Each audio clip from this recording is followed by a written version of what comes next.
Okay, today is Tuesday, the 28th of July. And as a bit of a different approach today, I thought instead of just walking through what I've done in the week, I thought let's do a recording of, one of the sessions that I use with my Gemini-based developmental editor when starting to think about the structure of the book. So I thought um, you can watch me do it in real time. And so hopefully this acts as both hey, this is how I use Gemini in the creation of this book. But second, I think I've had a lot of learnings over the last, call it 9 months of trying to incorporate AI meaningfully into this project. I started this with a significant overuse of AI where I was trying to use it as my complete research mechanism, and that failed miserably. And where I've landed is using it as both the sounding board as well as someone that can do in the moment research and validation of my ideas. And it's almost like a back and forth conversation. And I can almost see this for those watching this on LinkedIn, how I think the future use of AI will be, call it in the office. And so hopefully this has been valuable to you as well. And let's just dive into it. So, can you bring back up my definition of what economics is, so I can review it before we proceed with breaking down chapters 1 through 5 into 500 word increments?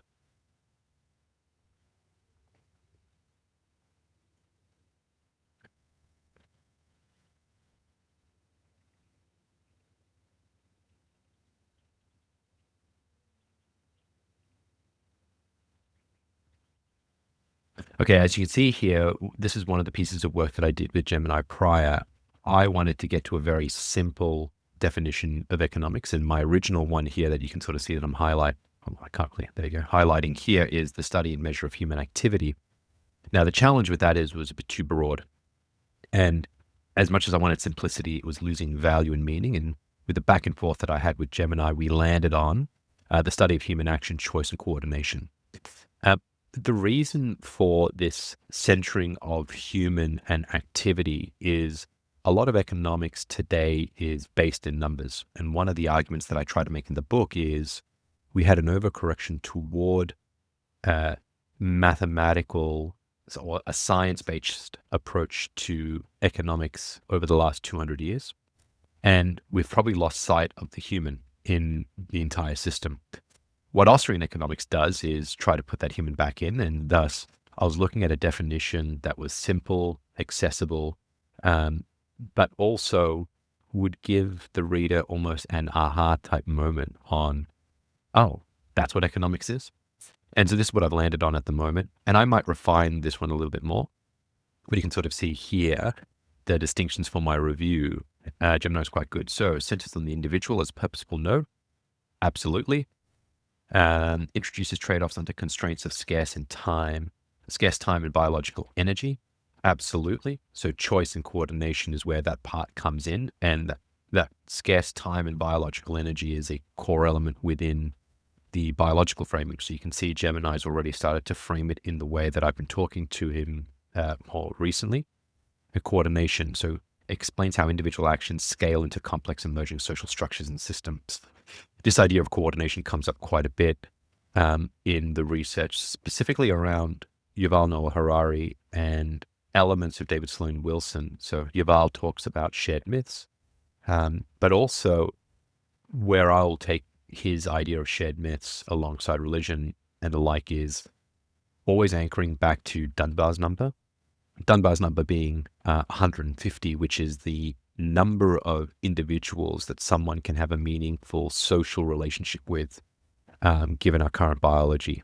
And then as a very quick footnote to that, that looks at the size of our frontal cortex, along with the observed size of social groups across species. And it just so happens that with the size of our frontal cortex in comparison to other animals on this planet and the observed social dynamics that we can see, our number is about 150, which is very well justified, and there is plenty of research to that effect. So that's the framing. Now let's just move to the next part. Can you now bring back up the chapter structure and the ideas that each chapter needs to land in part 1 across the 5 chapters that we have now defined?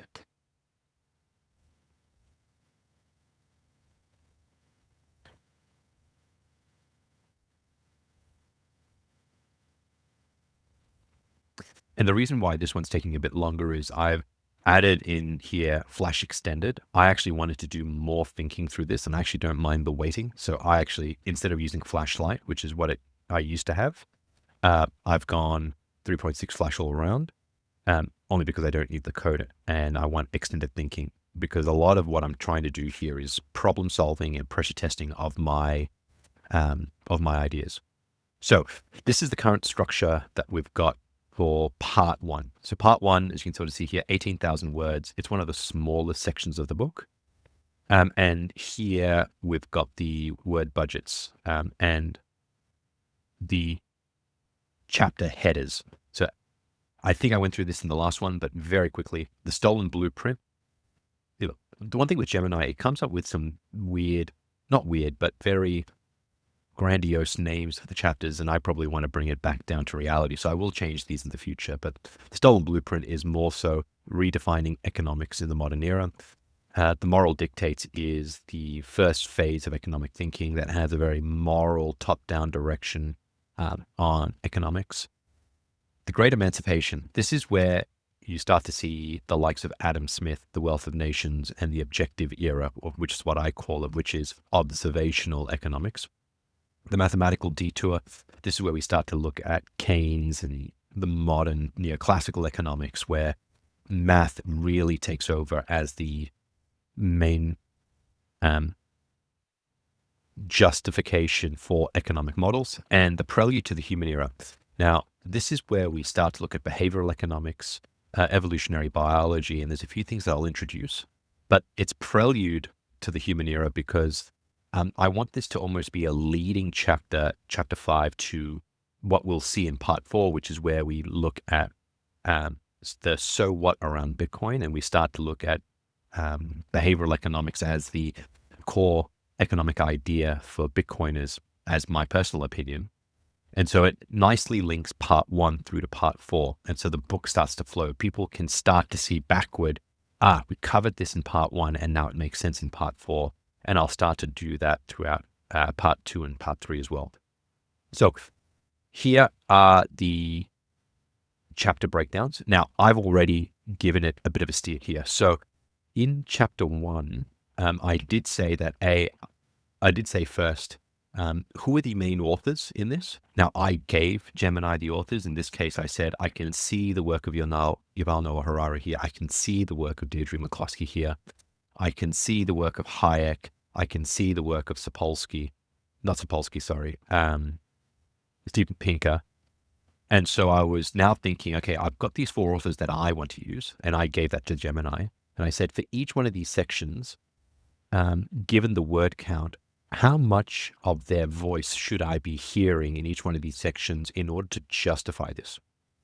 Now, we'll see where I take this now, but remember as well from a previous video, I've already got audience profiles as well. So I'm always testing this against my audience profile, who they are, what they're likely to know today, and what they want to see out of a book, as well as the points that I'm trying to land. And then I'm trying to figure out, how do I bring voices of others versus my own personal voice? That is my narrative, my initial ideas as well. So I can blend the two in order to bring the people that are reading this book on the journey and justify my positions. And this is what it's come up with. So you can sort of see here, the first one is predominantly myself of the 3,000 word rough limit that I've got there. You can see the moral dictates 3,200. I've only got a much smaller word count here, but you start to see Yuval Noah Harari really coming up here as well. So I almost act as a guide between these two authors to talk about the moral era here. Now, while Yuval's 1,800, I might pressure test that one shortly. The Great Emancipations, 4,200. You can see this one leans heavily on Deirdre, and I absolutely agree here. I don't think it leaves enough space for me here on the narrative flow. It is predominantly their words, and so I just want to refine that now as well. The mathematical detour. Aha. And this is where Pinker comes in. What I did with the structure was I was going back and forth, and I realized that Pinker's work on the blank slate, and after reading Deirdre's work around rhetoric shifts, realized that Pinker's blank slate idea was a catalyst for allowing the change in rhetoric. So I wanted to bring Pinker in. And when I pressure tested Gemini in a previous session, it came up with that. And then the final one, the prelude, 3,000 words, and you start to see Hayek come in, McCloskey. So let's get into this session. Okay, I'm looking at the breakdown of the word budget and the authors here, but I'm noticing that the narrative guide element is very light on beyond chapter 2 to chapter 5.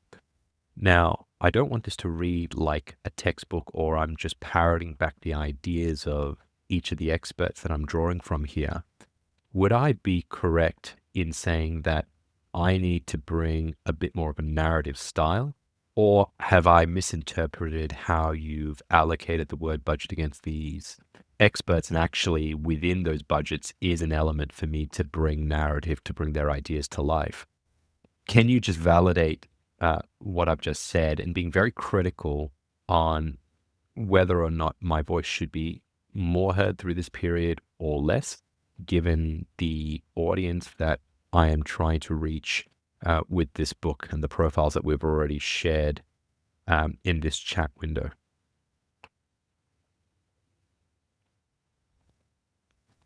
So I'll just quickly show here. What I've found is typing is way too slow. And so I go straight to voice, and the more context that I can give Gemini, the better. And so I'd even say that that context window is probably a bit too short, but we'll see what it comes up with.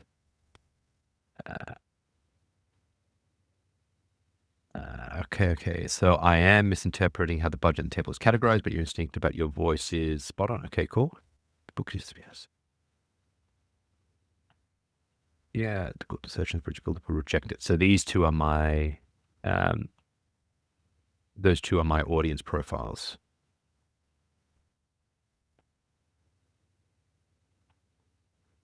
So I'll just read this out. So when the budget listed McCloskey at 3,500 or Pinker at 3,500, that did not mean giving them the microphone to give a lecture. It indicated the evidence pool being cross-examined in that section. The entire 18,000 words of part 1 must be written 100% in your voice as the investigative guide. Okay, cool. So I own the narrative, and I'm just drawing from their pool. Yeah, cool. All right, so I'm actually okay with that.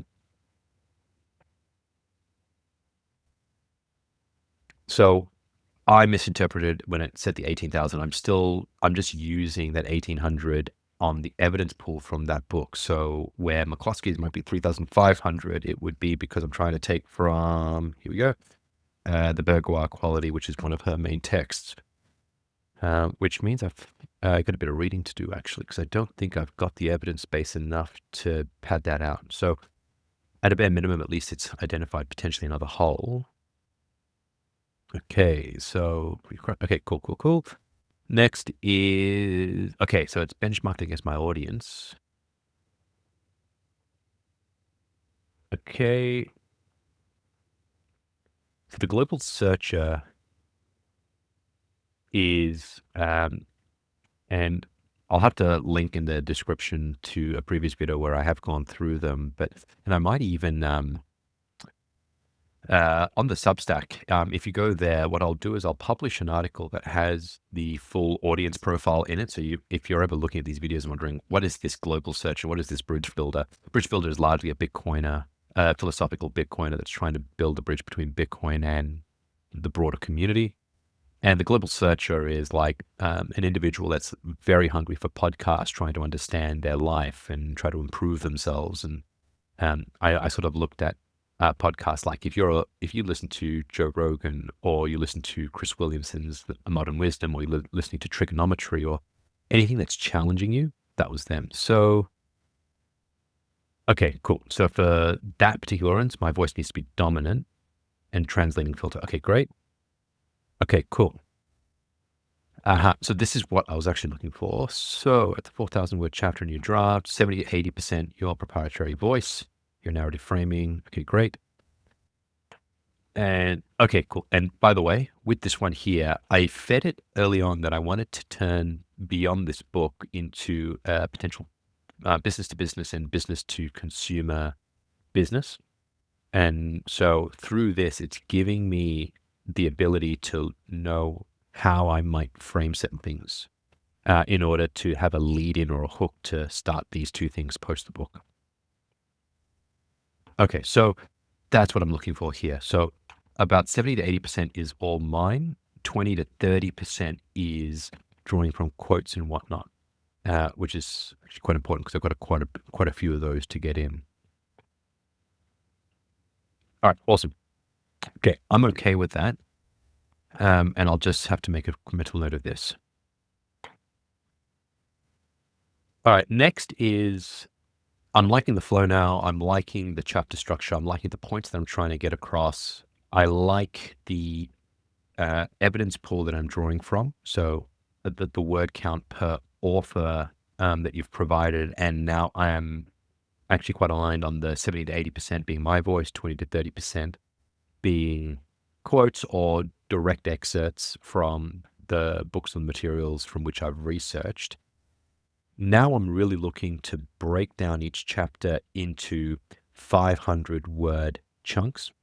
The idea being is I want to create note cards in those 500 words so that when I sit down to write, it is very targeted, structured as to what I'm trying to land in each one of them. Can we start with chapter 1? And can you propose a 500 word by 500 word breakdown of that chapter with the points that needed to be landed? And with that, whether or not the points that are being landed in each one of those 500 word sections should be predominantly my voice or evidence-based. So I know that we have a 70 to 80% split of my voice, 20 to 30% of the experts. But what I'm really trying to get to is where should I be leaning more into that 20 to 30% pool of quotes versus the 70 to 80% pool of my voice, noting that each 500 word section is unlikely to be an equal split of that allowance. So can you now do that specifically for chapter 1 with all of that context I've just provided? All right, let's see what it comes up with here.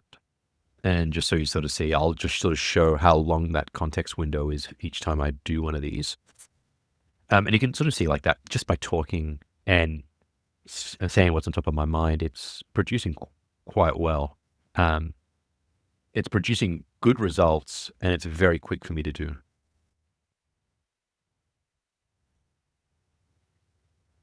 All right, so here's the 6-card index for chapter 1.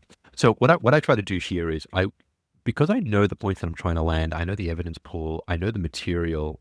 The thing that I struggle with sometimes is getting, call it pen to paper on like stuff like this, that 500 word piece.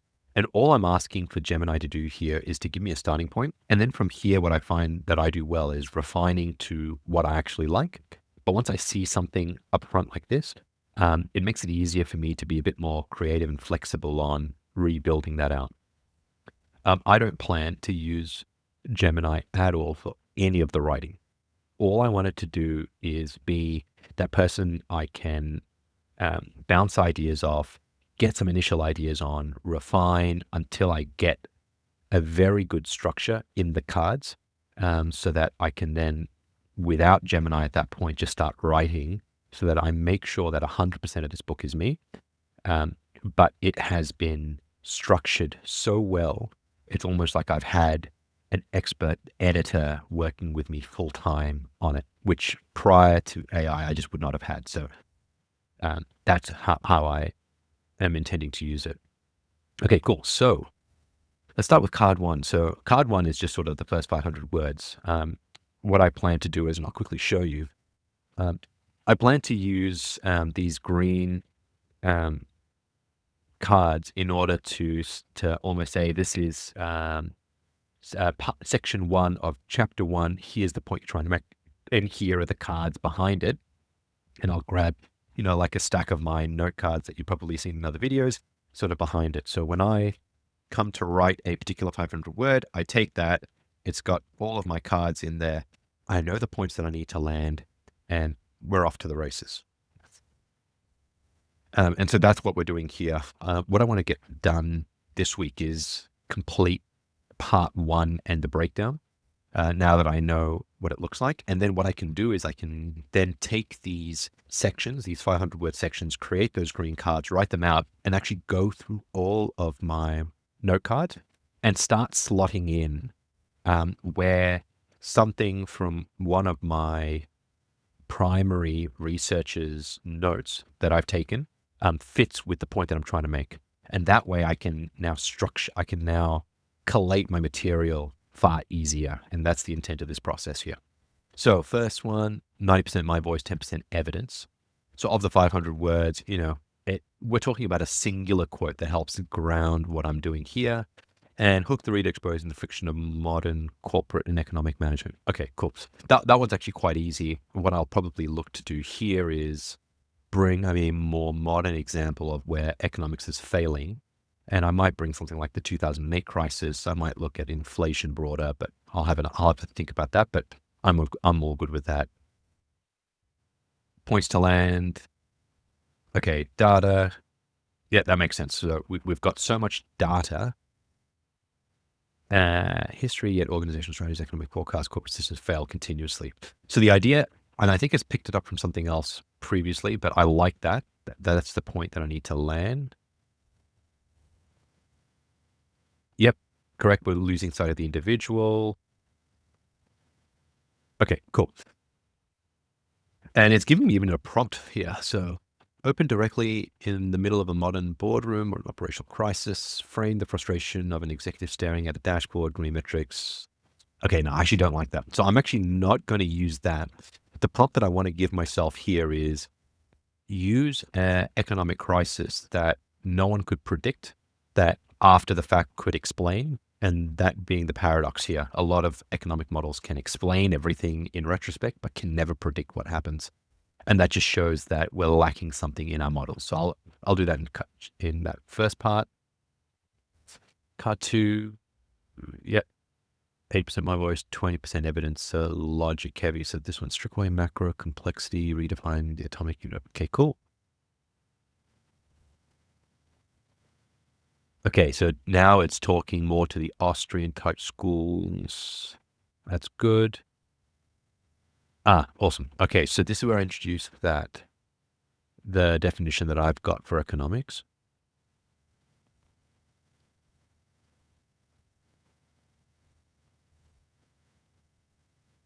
Oh, this one's kind of cool.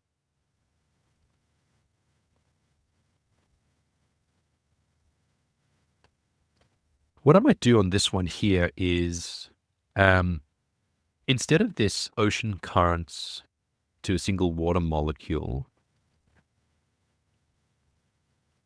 that one might not land. Now let's think. So use a clearance scale analogy. I think there's something here about we understood the constraints in that we could not model the individual. And even if we could, the amount of individuals that would need to be modeled in order to do any level of prediction, there is no compute capacity or capability on the planet that would allow you to do it. Even with where we are with modern systems, it's just way too big and complex of a system for anything to be able to model at an individual level. And that there was an overcorrection towards aggregate-based views of economics, which, given the constraint, makes a lot of sense, but as a result, predicts poorly and means that we're constantly intervening in ways that we just can't understand. I think part of what I'm trying to get here is we set the foundations and we trust the process rather than trying to intervene, play God, when we just don't have the capability in order to model effectively. So again, I'll have to think about that one. Canvas, intersubjective myths. Okay, cool. Prove that economics is a human construct, not a law of physics. Yep, okay. This intersubjective realities or shared myths is a core element of the entirety of the book. So we'll be introducing it here in chapter 1. It'll be seen in part 2. It'll be seen in part 3 in different ways. So I think we need this point here, and this 500-word section is quite important. 60-40, evidence heavy. Okay. A semantic hijacking, trace the historical crime scene where language of economics was stolen. Yep, so I've already got some stuff from Adam Smith in the cards.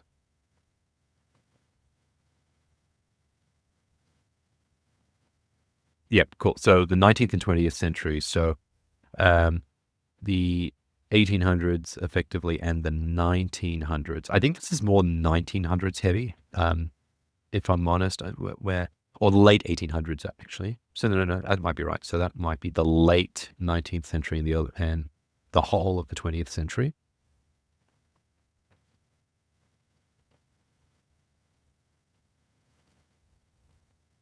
Yeah, that's awesome. All right, so I had already seen this to a degree, but Gemini's been able to bring forward the shift in rhetoric, and I think the shift in rhetoric ties closely with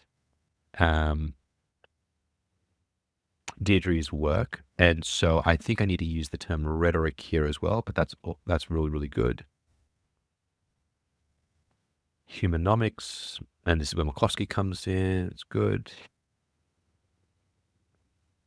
Real-world markets don't operate like all frictionless mathematical algorithms. They operate on language, perception, trust, human judgment, and complex balance of virtues. Completely agree with that. Reject the idea that, we have to remove Homo economicus. So this is a pervasive view of the individual being a rational actor, which is just absolute BS. We are absolutely irrational beings, and there's a great book by Dan Ariely that talks to that in spades. That's a brilliant book in behavioral economics.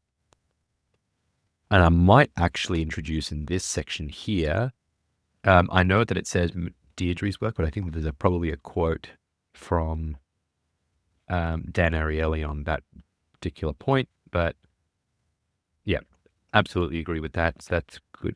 That's a good part there.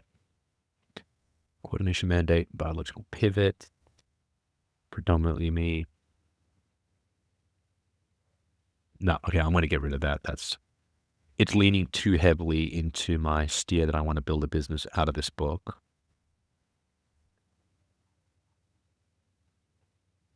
Okay. I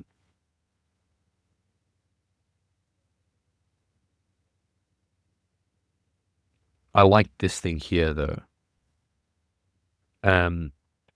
An economic system is fundamentally an evolutionary coordination architecture designed to solve biological problem, allowing energetic, self-interested organisms to collaborate. Okay, cool. I like that. I don't like the corporate framing, but I do think that we can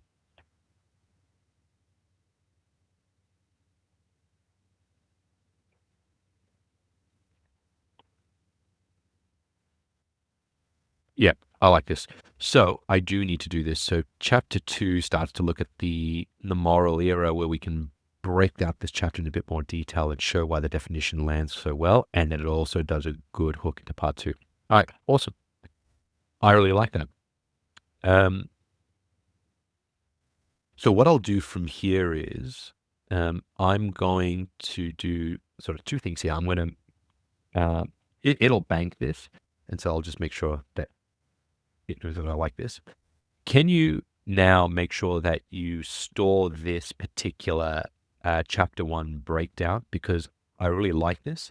And after we complete chapters through till 5, I'm going to ask you to now bring that back up in its entirety for part 1, so I can start building up the card. So absolutely maintain this, and we'll move on to chapter 2 now. So that's it for this video. That's quite long because I did a lot of explanation about the work that I did prior leading into the session with Gemini, and it was very short. overview on how I actually use Gemini through voice and how I think about its outputs, how I pressure test it, and so forth. If you guys enjoy this one, I might do something similar where it's just in real time without me explaining so much, and you sort of see how I could probably work about 2 to 3 times faster than what I just did, and get to outcomes obviously much faster as a result. So that's it for this one. Please let me know if you want to see more of this. I've got a few more ideas on how to use AI tools creatively, bringing sort of the human mind, that creativity to the forefront, and using Gemini to really take a lot of the mundane grunt work out of it, and seeing it more as a creative partner rather than someone that's just replacing me doing the work. If you want to see more of these videos, let me know. So with that, I'll leave it there. Thank you so much for watching, and I'll see you in the next one.